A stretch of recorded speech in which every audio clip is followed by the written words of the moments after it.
If you guys want to get into real estate investing, understand that you are the only one holding yourself back. Today, I want to go through 5 limiting beliefs that I see often from my students and other business owners in the real estate space. Because realistically, what you believe is your reality, and what you suppose, shout out to my boy Stephen Frankie, he said, what you suppose you support. So what you believe is what you actually make happen. And so today I'm gonna do my best to kind of retrain that, because at this point I've been full-time in real estate investing for 7 years, and I've seen so many successful people do this business and make hundreds of thousands of dollars a month, but I've also seen so many people be unsuccessful. And today I want to just break down these 5 limiting beliefs that will separate you from being unsuccessful in this business and being very, very super duper crazy successful in real estate investing. Let's talk about it.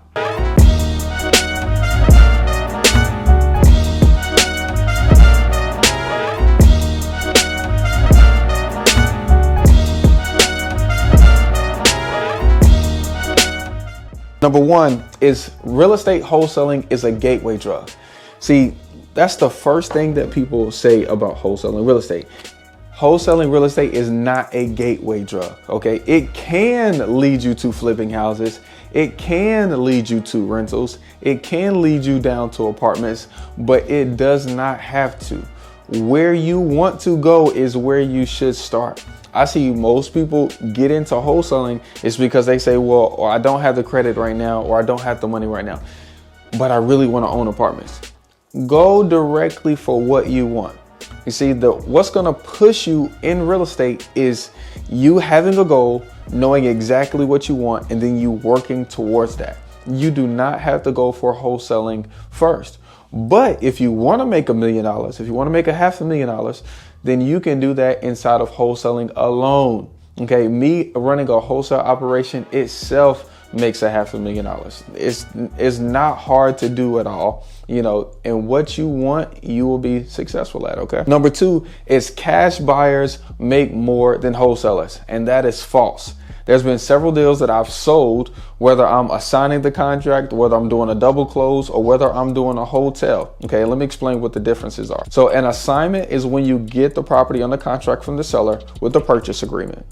And then you go out and you find a cash buyer and you make another contract called an assignment, and you sell that first purchase agreement to your buyer. And on the HUD, it explains, the new buyer is the buyer. It explains to the seller that you got a fee for selling it, and then it also tells the seller what they're getting, what you guys got promised at the end of it. Okay, a double close is 2 separate closings. So you're gonna pay 2 separate closing costs.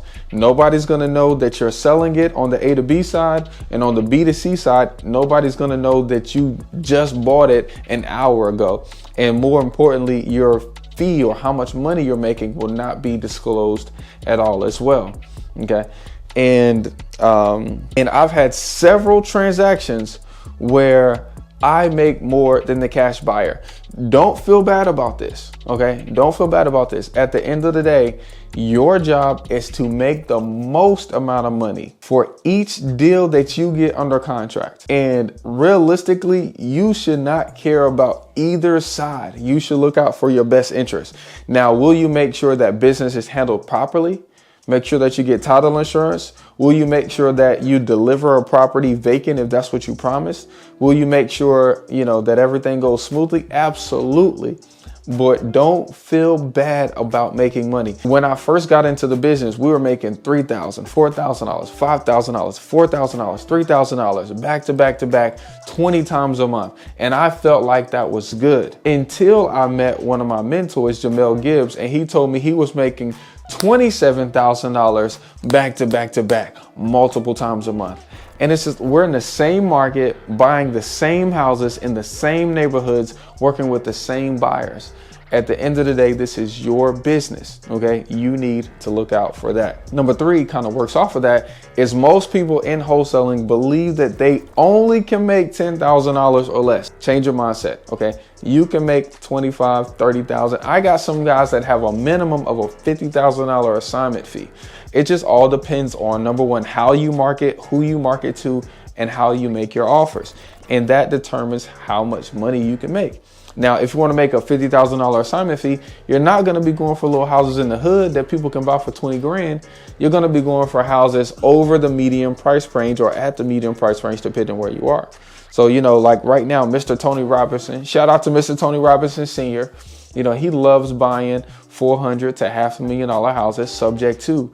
And he does that because the option fees that he gets on a $500,000 house are typically $50,000, $60,000, $70,000. On this last one he told me about last month, he got over $80,000 in an option fee. And so, of course, when you're dealing with bigger numbers, there's more profit to be made. So just change your mindset and know, number one, what you want. So how much money do you want? You know, and adjust accordingly. So you might have to pull a different list than what some YouTuber that doesn't do the business is suggesting that you pull. You know, you might have to change your acquisition strategy. It might not always be cash. It might be subject to seller financing, selling leads.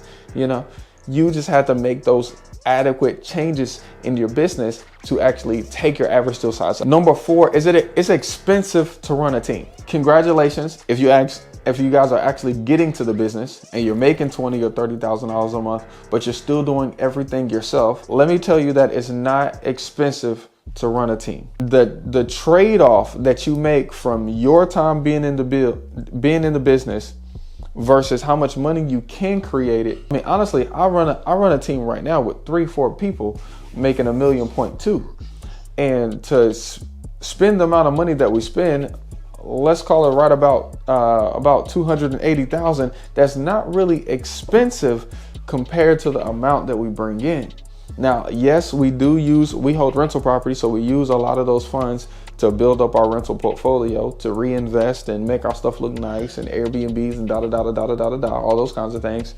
But at the same time, it is more expensive for you to keep doing everything by yourself. Okay, it's way more.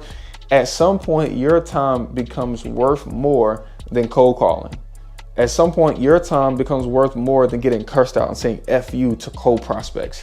You know, you need to make a list of all the things that you have to do, all the things that you like to do, and all the things that you dislike, and start delegating the dislikes first. And then secondly, delegate those things that don't make you money. In real estate investing, marketing makes you money, making offers and getting money to close your deals makes you money. So start focusing more on those. So look, if you guys want to get into real estate investing by way of wholesaling, rental property, fix and flip, Airbnb, and group homes, go ahead and like and subscribe to the channel so that way you guys can see more videos like this. Peace, you guys.